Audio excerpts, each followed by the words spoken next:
وما أرسلناك إلا رحمة للعالمين. Kemudian faedah yang ke-10, tastaqbilu Ramadan bi kasratil istighfar. Ya, kita hadapi, kita sambut Ramadan dengan banyak-banyak istighfar. Wa taubati as-sadiqati, dan tobat yang benar. Wal iqbali 'ala Allah, dan kemudian ya, menghadap Allah Subhanahu wa taala bil iqla'i anid dunub, dengan meninggalkan dosa, wal ma'asi, dan maksiat, wan nadami 'alaiha, dan menyesal gitu. Inilah hakikat tobat. Ya, istighfar itu secara lisan, kemudian kita tinggalkan itu semua dosa, kita nyesel itu.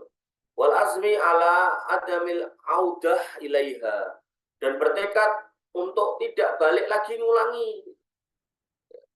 Makanya tekadnya ini tekad tuh nggak balik. Makanya tadi saya kritik itu ketika orang kemudian mengatakan, loh kalau kita maksiat lagi kita tobat. Ya iya, tapi nembok rencana itu kan juga nggak bagus. Orang katanya udah tobat tapi ngerencana. Saya aku tobat ya, aku 2 minggu lagi kita ketemu mabuk lagi ya. Nah ini kan nggak benar itu loh. Maka nggak seperti itu cara main dalam bertobat itu, cara bertobat yang betul. Ya, kita kalau udah berazam dulu. Nah masalah nanti kemudian di tengah jalan ketemu teman kita dicegat, dipaksa, dituangkan minuman keras ke mulut kita, yang kayak gitu. Nah itu bagian lain dari cerita itu. Jadi tidak kemudian karena kita sudah merencana. Kalau sudah merencana itu berarti nggak tulus tobatnya. Ya, waraddu al madolimi ila ahlihi, dan kemudian mengembalikan ya, semua kedoliman yang pernah kita lakukan dari orang lain. Jadi kalau perbuatan dosanya ini bersangkutan dengan hak orang lain, balikin. Oh pernah nyolong, pulangin. Nyolong ayam 1 ekor, balikin ayam 2 ekor, nggak apa-apa. Kalau duitnya orang 500.000 kasih 1 juta, itu lebih bagus itu. Ya, syukur-syukur kita ketemu orangnya minta maaf, lebih cakep lagi. Wa Ramadanun faridotun adimatun litaubati wal iqbal. Dan Ramadan itu adalah sebuah amalan wajib yang sangat besar ketika digunakan untuk bertobat, wa iqbali 'ala Allah taala, dan kembali menghadap kepada Allah Subhanahu wa taala. Faman lam yarbah fi hadzal syahr, siapa yang tidak bisa mendapatkan keuntungan pada bulan ini, tidak dapat mendapatkan faedah ini, gitu. Fa fi ayyi waqtin yarbah. Terus kapan kamu akan mendapatkan keuntungan? Kapan kamu akan mendapatkan faedah ketika Ramadan mau lewatin gitu aja?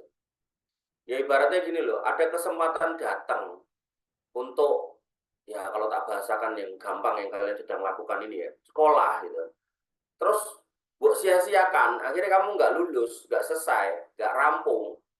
Pada akhirnya nanti kalau kemudian ada masalah, tiba-tiba bisa ditawari gitu, Mas Eko, ini ada kesempatan jadi kaur di desa Sambengan, gitu, misal itu. Tapi syaratnya sarjana, ya tentu kita akan nyesel gitu. Aduh, ngapain nggak tak lulusin dulu gitu.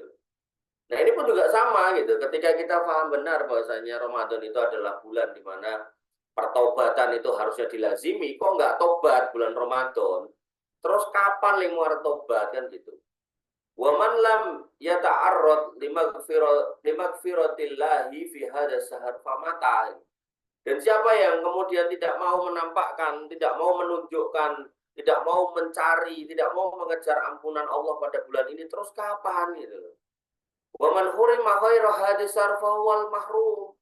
Kok kemudian kamu larang, kamu cegah dirimu, gitu kan, dari hal-hal yang baik, yaitu al-khair di sini, maka fahuwa mahrum, maka kamu nanti pun juga akan terhalang dari kebaikan setelahnya. Maka orang-orang yang pas Ramadan aja berjuang keras untuk berbuat kebaikan, itu di 11 bulan kemudian itu terkadang masih sok berbuat yang kurang baik, gitu kan. Maka kalau orang ini nyata-nyata di Ramadan berbuat jelek, malah dangdutan, malah mabuk, maka bisa dipastikan 11 bulan kemudian dia pun akan terhalang dari kebaikan. Gitu. Maka modal kita untuk berhadapan dengan 11 bulan kemudian itu ya Ramadan ini. Maka jangan disia-siakan.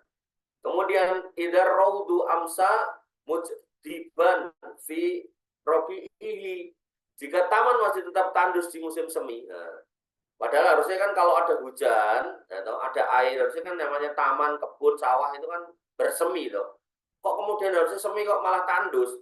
Fa fi ayyi hinin yastaniru wayah sobu. Terus kapan itu kebunnya itu mau tumbuh gitu. Karena ada tuh orang-orang dikasih sawah sama bapaknya, suruh nanam padi nggak mau, dia pengennya cuma main-main aja karena merasa masih muda gitu kan. Padahal musim hujan datang. Pas nggak ada hujan bisa ngeles. Kok sawah Pak Eko ora mbok tanduri? Masih anu Pak, masih belum ada hujan. Ya wes kan bapaknya gitu. Begitu ada hujan, kok jira mbok tanduri? Udahnya kederesen Pak, aku khawatir kena bledek gitu kan. Padahal kan hujan nggak tiap hari gitu kan. Ya pas hujan nggak usah ke sawah lah, tapi pas nggak hujan kerjain tuh sawah, kalau perlu dibajak-bajak, kalau perlu ditanam-tanam, kalau perlu disemai benihnya semai gitu loh. Nah, maka pertanyaannya, kalau Ramadan datang kamu masih gersang, masih kering, terus kapan kamu mau membasahi jiwa kita, iman kita itu? Nah, kalau kebunnya bapakmu itu pas posisi hujan nggak mbok tanduri, nggak mbok tanemin, kesempatan untuk tumbuh ada tapi nggak mbok uri-uri, terus kapan gitu loh kita mau menanam apa nunggu kemarau kan tambah susah lagi gitu.